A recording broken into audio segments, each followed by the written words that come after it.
Good morning, all of you. Next question is question number 6.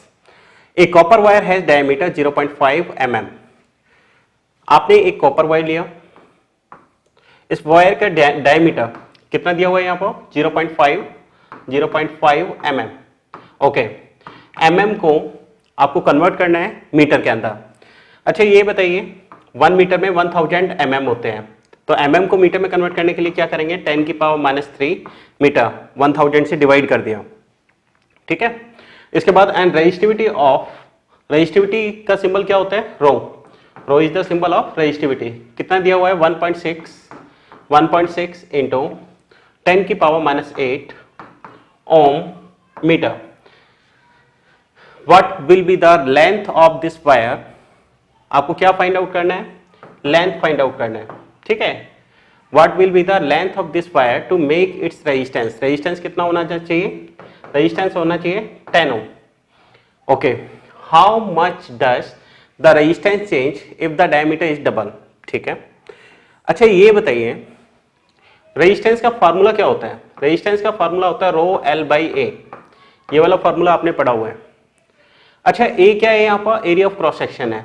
Area of cross section का मतलब है अगर इसकी सपोज रेडियस आर है तो इसका एरिया ऑफ क्रॉस सेक्शन कितना हुआ. एरिया ऑफ क्रॉस सेक्शन का फार्मूला होता है पाई आर स्क्वायर. ये वाला फार्मूला आपने पढ़ा हुआ है, पहले भी बताया हुआ है. यहाँ पे हमने फार्मूले में आर फाइंड आउट किया है, लेकिन यहाँ पे तो डायमीटर दिया हुआ है. अगर डायमीटर दिया हुआ है तो आपके पास दो प्रोसेस हैं, या तो डायमीटर को रेडियस में कन्वर्ट कर लीजिए या इस फार्मूले में आर को डी में कन्वर्ट करेंगे. अब क्वेश्चन ये आता है how much does the resistance change in the diameter if it is double. अब ये देखो क्वेश्चन में डायमीटर में चेंज दिखा रखा है, तो डायमीटर में चेंज यहाँ पे शो कर रखा है, तो हमें इस आर को डायमीटर के टर्म में कन्वर्ट करना है. कन्वर्ट करने का प्रोसीजर क्या रहेगा ये बताइए. रेडियस क्या होता है, रेडियस डायमीटर का हाफ होता है. ये वाली वैल्यू इस फार्मूले में पुट करेंगे तो R equal to rho L pi. इसे क्या लिख सकते हैं, आर को इसे लिख सकते हैं डायमीटर का हाफ, इस टाइप से. इसे सॉल्व करिए तो कितना हो जाएगा रो l upon pi d square upon 4. ठीक है, इसे सॉल्व करिए तो आर इक्वल टू ये कितना हो गया 4 rho l upon pi d square. हमारे पास रेजिस्टेंस का एक नया फॉर्मूला आ गया डायमीटर के टर्म में इस टाइप से. ठीक है, रेजिस्टेंस कितना आ गया 4 rho L pi d square. इस वैल्यू को हम नेक्स्ट पेज पे लिखते हैं. 4 resistance equal to 4 rho l upon pi d square. हमें क्या फाइंड आउट करना है, हमें एल फाइंड आउट करना है. एल कितना हो जाएगा r pi d square upon 4 rho. इसकी वैल्यू पुट कीजिए.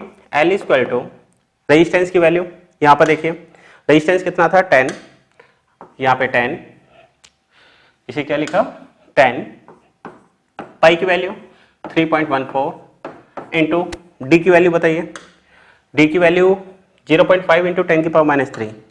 0.5 इंटू 10 की पावर -3 इसका क्या है होल स्क्वायर अपॉन ये कितना हो गया 4 इंटू रेजिस्टिविटी की value.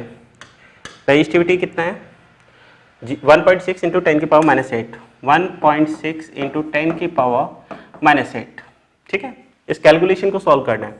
L equal to 10 into 3.14 into इसे क्या लिखा जा सकता है, इसे लिखा जा सकता है 5 इंटू 10 की पावर -4. देखो डेसिमल जो पॉइंट है वो मैंने रिमूव कर दिया. ठीक है, इसके बाद इस वाले पॉइंट को 6.4 इंटू 10 की पावर -8, 4 को 1.6 से मल्टीप्लाई कर दिया. सॉल्व करिए. मैथमेटिकल कैलकुलेशन आप अपने अकॉर्डिंग कर सकते हैं, जरूरी नहीं है मैं जैसे करूँ वैसे किया जाए, लेकिन आंसर सेम ही आएगा. इसे सॉल्व करिए.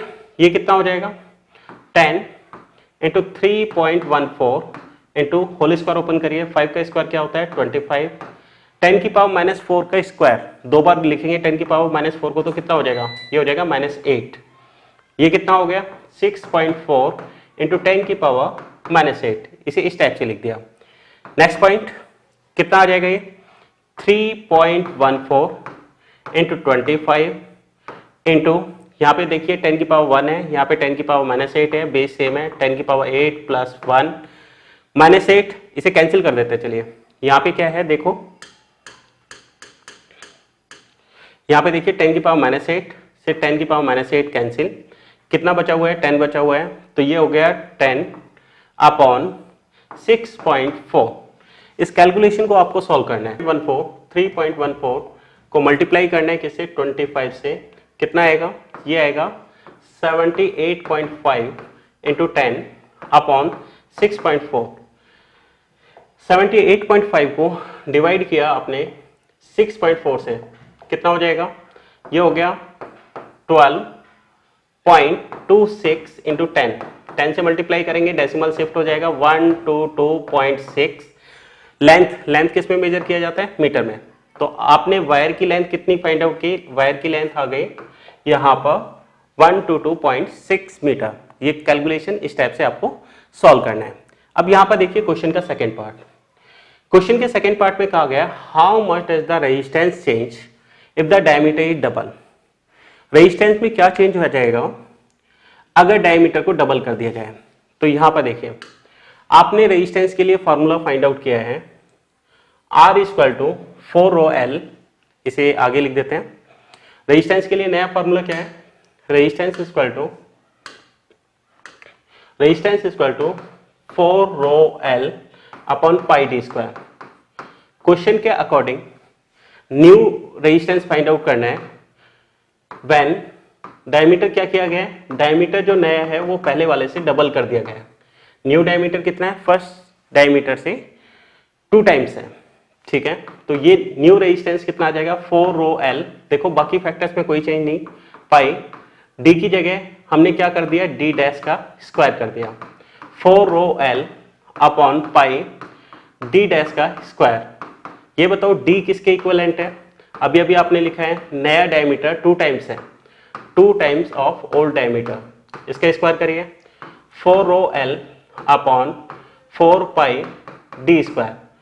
तो न्यू रेजिस्टेंस आपका आ गया, new resistance equal to 4ρl upon 4 pi d²। अच्छा ये बताओ ये सारी वैल्यू क्या है, 4ρl अपॉन पाई d², ये आपका ओल्ड रेजिस्टेंस है। तो आप लिख सकते हैं R dash equal to old resistance upon 4। New resistance diameter double करने पे ओल्ड रेजिस्टेंस के कंपैरिजन में कितना हो जाएगा 1/4 टाइम्स हो जाएगा। इस क्वेश्चन को इस टाइप से आप सॉल्व कर सकते हैं।